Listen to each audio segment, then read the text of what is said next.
এগিয়ে চললাম পাত্রাতু লেকের দিকে। এই গেট দিয়ে যখন প্রবেশ করলাম দেখলাম বাগানটা ভারী সুন্দরভাবে সাজানো। এখানে একটা ছোট্ট পার্ক রয়েছে।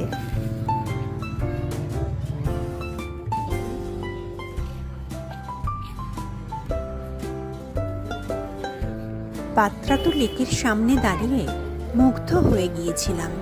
দু চোখ ভরে দেখছিলাম দূরের পাহাড় আর সবুজ প্রকৃতিকে। এখানে বোটিংও করা যায়।